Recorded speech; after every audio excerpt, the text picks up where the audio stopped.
नमस्कार, धारा क्लासेज में आप सभी बच्चों का स्वागत है। बच्चों, आज हम पढ़ेंगे संस्कृत गद्य भारती कक्षा 10 का लोकमान्य तिलकः पाठ का सारांश। आज हम इस वीडियो में पढ़ेंगे।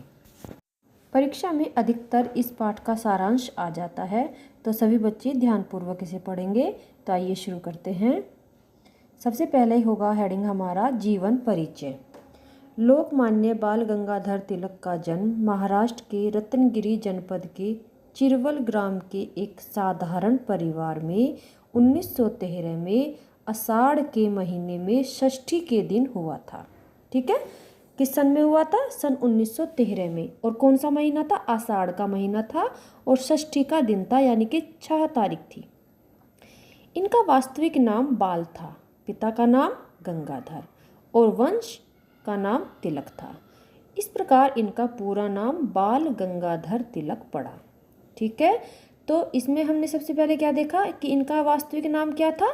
बाल, और इनके पिता का नाम गंगाधर और इनका वंश कौन सा था? तिलक। तो इनका पूरा नाम क्या हो गया? बाल गंगाधर तिलक। इनका बचपन का नाम केशवराव था, तथापि लोग इन्हें बलवंत राव कहते थे। उनके पिता का पूरा नाम रामचंद्र गंगाधर राव था तथा माता का नाम पार्वतीबाई था। इनकी माता पार्वती धर्मपरायण, पतिव्रता और ईश्वर भक्त थी। अब इससे आगे का हेडिंग होगा उग्र राष्ट्रीयता के जन्मदाता। बाल गंगाधर तिलक उग्र राष्ट्रीयता के जन्मदाता थे। उन्होंने महाराष्ट्र के युवकों में राष्ट्रीयता की भावना को उत्पन्न करने के लिए देश हित में अनेक कार्य किए। लोकमान्य ने राजनीतिक जागृति उत्पन्न करने के लिए देशभक्तों के साथ मिलकर मराठी भाषा में केसरी और अंग्रेजी भाषा में मराठा 2 साप्ताहिक पत्रिकाएं प्रकाशित की। उनके द्वारा प्रकाशित दोनों पत्रिकाओं द्वारा अंग्रेज सरकार की सच्ची आलोचना, राष्ट्रीयता की शिक्षा, विदेशी वस्तुओं का बहिष्कार और स्वदेशी वस्तुओं का उपयोग करना प्रचारित किया जा रहा था। उन्होंने स्वराज्य मेरा जन्म सिद्ध अधिकार है इस सिद्धांत का प्रचार किया। बाल गंगाधर तिलक जी का ये जो नारा है कि स्वराज्य मेरा जन्म सिद्ध अधिकार है और मैं इसे लेकर रहूँगा। स्वराज्य यानी कि स्वतंत्रता मेरा जन्म सिद्ध अधिकार है और मैं इसको लेकर रहूँगा, इस सिद्धांत का उन्होंने प्रचार किया। अब इससे आगे का हेडिंग होगा शिक्षा। बाल गंगाधर तिलक जी ने कौन कौन सी शिक्षाएं और किन किन परिस्थितियों में प्राप्त की? देखिए, तिलक जी का बचपन कष्टमय था। बचपन में ही उनके माता पिता का स्वर्गवास हो गया, फिर भी उन्होंने अपना अध्ययन नहीं छोड़ा। वह तीक्ष्ण बुद्धि और अपनी कक्षा में सबसे आगे थे। संस्कृत और गणित उनके प्रिय विषय थे।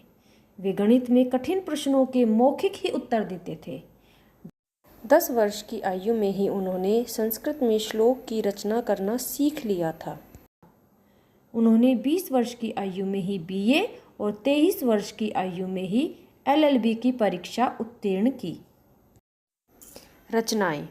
लोकमान्य बाल गंगाधर तिलक जी ने गीता का रहस्य, वेदों का काल निर्णय तथा आर्यों का मूल निवास स्थान नामक अत्यंत महत्वपूर्ण पुस्तकें मांडले जेल में रहते हुए लिखी, जिनको आज भी बड़े आदर के साथ पढ़ा जाता है। तिलक जी जेल से छूटकर पुनः देश सेवा के कार्यों में लग गए। अब अगला हेडिंग होगा देश सेवा और लोक सेवा के कार्यों में रुचि। तिलक जी सरकारी नौकरी और वकालत छोड़कर देश सेवा और लोक सेवा के कार्यों में लग गए। उन्होंने दुखी भारतीयों के लिए अपना जीवन समर्पित कर दिया था।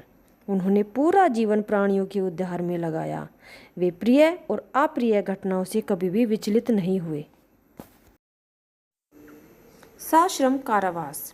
लोकमान्य तिलक जी ने केसरी पत्र के माध्यम से अंग्रेजी सरकार की तीखी आलोचना की, जिसके कारण उन्हें 18 महीने का सश्रम कारावास का दंड मिला। इस दंड के विरोध में जगह जगह सभाएं हुई। सम्मानित लोगों ने सरकार से प्रार्थना की, परंतु सरकार पर कोई प्रभाव नहीं पड़ा। वर्ष 1960 में सरकार ने उन्हें राजद्रोह के अपराध में 6 वर्ष के लिए मांडले जेल में भेज दिया। वहाँ उन्होंने बहुत कष्ट सहे। तिलक जी जनता के हितैषी थे। उन्होंने आजीवन जनता की भलाई के लिए कार्य किए।